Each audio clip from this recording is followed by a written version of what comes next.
नमस्कार दोस्तों भगवान श्री कृष्ण को राजनीति और कूटनीति में दक्ष माना गया है। जब युद्ध में कौरवों ने अभिमन्यु को धोखे और नियम विरुद्ध मारकर नियम भंग किया, तो फिर पांडव भी नियम पर चलने के लिए बाध्य नहीं रह गए थे। युद्ध के पहले भी कौरवों ने छलपूर्ण तरीके से पांडवों को वनवास भेजा और कई तरह के त्रास दिए थे। ऐसे में भगवान श्री कृष्ण ने पांडवों को बचाने के लिए जो भी किया वह सत्य और धर्म की रक्षार्थी था। दोस्तों, आइए जानते हैं कि भगवान श्री कृष्ण ने कैसे अपनी कूटनीति से पांडवों को युद्ध में जीत दिलाई। पहला छल था कर्ण से अर्जुन को बचाना।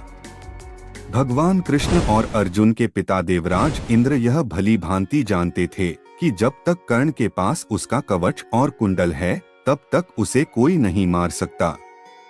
तब श्री कृष्ण की युक्ति अनुसार देवराज इंद्र ने ब्राह्मण बन दानवीर कर्ण से दान में कवच और कुंडल मांग लिए।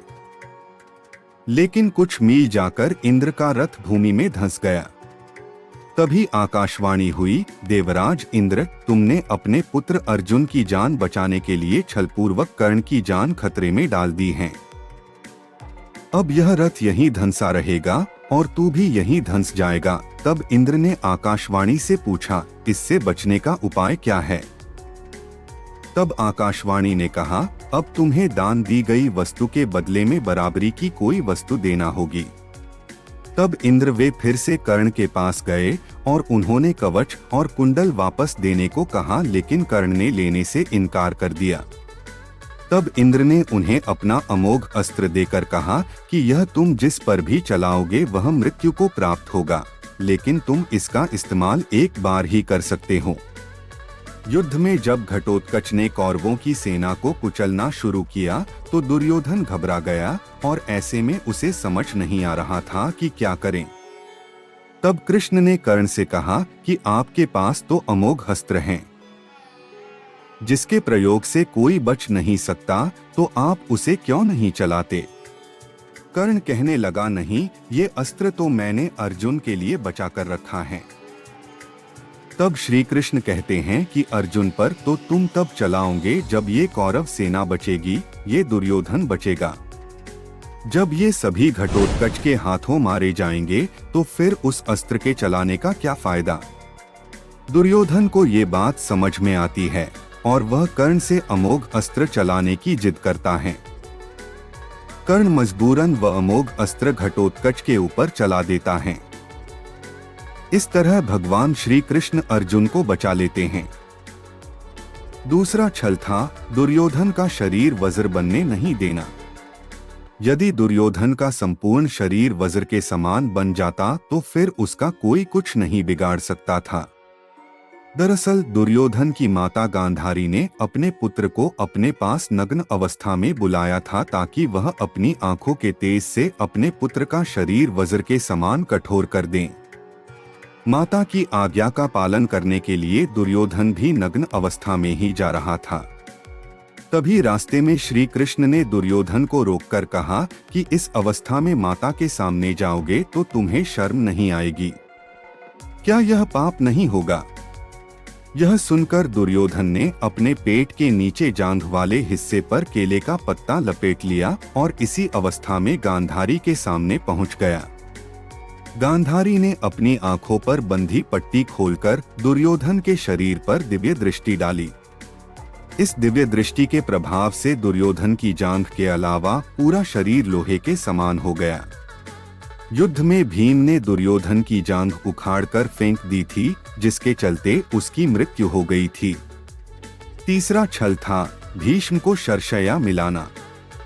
महाभारत के युद्ध में भीष्म पितामह कौरवों की तरफ से सेनापति थे। भीष्म ने 8 दिन तक घोर युद्ध करते हुए पांडवों की सेना का मनोबल तोड़ दिया था। 9वें दिन भयंकर युद्ध हुआ, जिसके चलते भीष्म ने बहादुरी दिखाते हुए अर्जुन को घायल कर उनके रथ को जर्जर कर दिया। कृष्ण के लिए यह घोर चिंता का विषय था। 10वें दिन भीष्म द्वारा बड़े पैमाने पर पांडवों की सेना को मार देने से घबराए पांडव पक्ष में भय फैल जाता है। तब श्री कृष्ण को एक युक्ति समझ में आती है और कृष्ण के कहने पर पांडव भीष्म के सामने हाथ जोड़कर उनसे उनकी मृत्यु का उपाय पूछते हैं।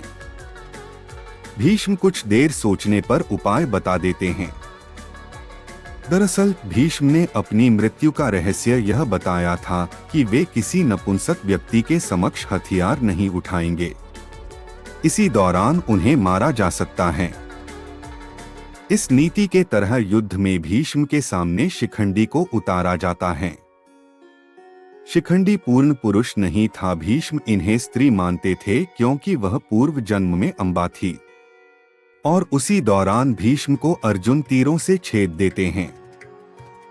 वे कराहते हुए नीचे गिर पड़ते हैं और भीष्म बाणों की शरशया पर लेट जाते हैं।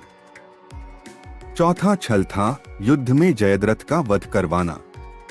महाभारत युद्ध में जयद्रथ के कारण अकेला अभिमन्यु चक्रव्यूह में फंस गया था और दुर्योधन आदि योद्धाओं ने एक साथ मिलकर उसे मार दिया था। इस जघन्य अपराध के बाद अर्जुन प्रण लेते हैं कि अगले दिन सूर्यास्त से पहले जयद्रथ का वध नहीं कर पाया तो मैं स्वयं अग्नि समाधि ले लूंगा। इस प्रतिज्ञा से कौरवों में हर्ष व्याप्त हो जाता है और पांडवों में निराशा फैल जाती है। कौरव किसी भी प्रकार से जयद्रथ को सूर्योस्त तक बचाने और छुपाने में लग जाते हैं। जब काफी समय तक अर्जुन जयद्रथ तक नहीं पहुंच पाया तो श्री कृष्ण ने अपनी माया से सूर्य को कुछ देर के लिए छिपा दिया, जिससे ऐसा लगने लगा कि सूर्यास्त हो गया। सूर्यास्त समझकर जयद्रथ खुद ही अर्जुन के सामने हंसता हुआ घमंड से आ खड़ा होता है। तभी उसी समय सूर्य निकल आता है और अर्जुन तुरंत ही जयद्रथ का वध कर देता है। पांचवा छल था द्रोण का वध भी कूटनीति से करवाना। भीष्म के शरशया पर लेटने के बाद 11वें दिन के युद्ध में कर्ण के कहने पर द्रोण सेनापति बनकर युद्ध में कोहराम मचा देते हैं। अश्वत्थामा और पिता द्रोण की संहारक शक्ति के बढ़ते जाने से पांडवों के खेमे में दहशत फैल जाती है। पांडवों की हार को देखकर श्री कृष्ण ने युधिष्ठिर से भेद का सहारा लेने को कहते हैं।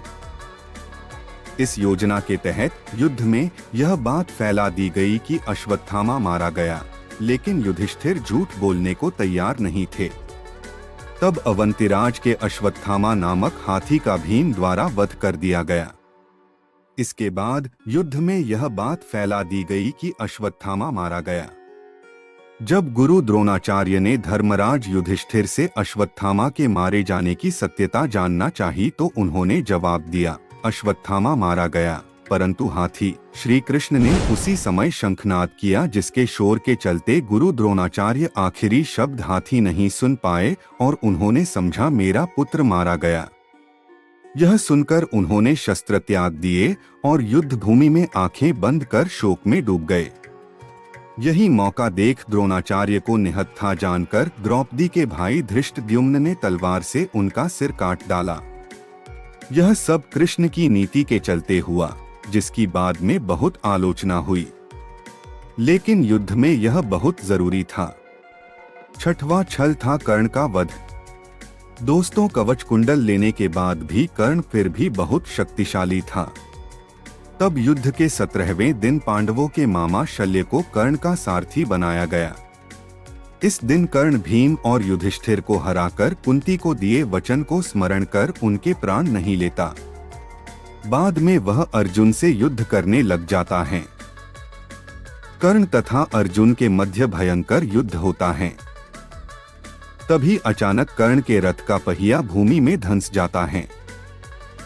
इसी मौके का लाभ उठाने के लिए श्री कृष्ण अर्जुन से तीर चलाने को कहते हैं। बड़े ही बेमन से अर्जुन असहाय अवस्था में कर्ण का वध कर देता है। इसके बाद कौरव अपना उत्साह हार बैठते हैं। उनका मनोबल टूट जाता है। फिर शल्य प्रधान सेनापति बनाए जाते हैं, परंतु उनको भी युधिष्ठिर दिन के अंत में मार देते हैं। दोस्तों, 7वां छल था बर्बरीक को युद्ध से दूर रखना। युद्ध के मैदान में भीम पौत्र बर्बरीक दोनों खेमों के मध्य बिंदु एक पीपल के वृक्ष के नीचे खड़े हो गए और यह घोषणा कर डाली कि मैं उस पक्ष की तरफ से लड़ूंगा जो हार रहा होगा। भीम के पौत्र बर्बरीक के समक्ष जब अर्जुन तथा भगवान श्री कृष्ण उसकी वीरता का चमत्कार देखने के लिए उपस्थित हुए, तब बर्बरीक ने अपनी वीरता का छोटा सा नमूना मात्र ही दिखाया।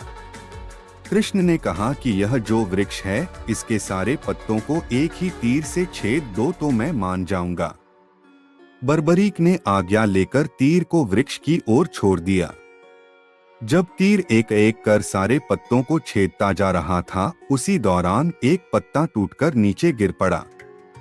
कृष्ण ने उस पत्ते पर यह सोचकर पैर रखकर उसे छुपा लिया कि यह छेद होने से बच जाएगा, लेकिन सभी पत्तों को छेदता हुआ वह तीर कृष्ण के पैरों के पास आकर रुक गया। तब बर्बरीक ने कहा, प्रभु, आपके पैर के नीचे एक पत्ता दबा है, कृपया पैर हटा लीजिए, क्योंकि मैंने तीर को सिर्फ पत्तों को छेदने की आज्ञा दे रखी है, आपके पैर को छेदने की नहीं। उसके इस चमत्कार को देखकर भगवान श्री कृष्ण यह सोचने लगते हैं कि बर्बरीक प्रतिज्ञावश हारने वाले का साथ देगा।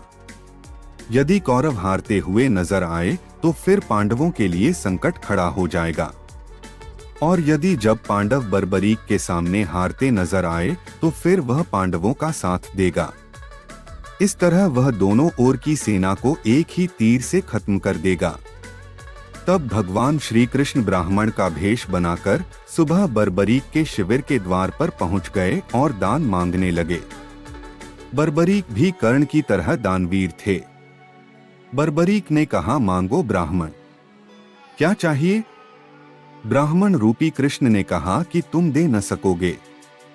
लेकिन बर्बरीक कृष्ण के जाल में फंस गए और कृष्ण ने उससे उनका शीश मांग लिया। बर्बरीक द्वारा अपने पितामह पांडवों की विजय हेतु स्वेच्छा के साथ शीश दान कर दिया। बर्बरीक के इस बलिदान को देखकर दान के पश्चात श्री कृष्ण ने बर्बरीक को कलियुग में स्वयं के नाम से पूजित होने का वर दिया। आज बर्बरीक को खाटू श्याम के नाम से पूजा जाता है। जहां श्री कृष्ण ने उसका शीश रखा था, उस स्थान का नाम खाटू है। दोस्तों, इस प्रकार श्री कृष्ण के छल, कूटनीति और राजनीतिज्ञ नीति ने पांडवों को युद्ध में जीत दिलाई। दोस्तों, वीडियो अगर पसंद आई हो तो सब्सक्राइब, लाइक्स और शेयर करना ना भूले। वीडियो देखने के लिए आप लोगों का बहुत बहुत धन्यवाद।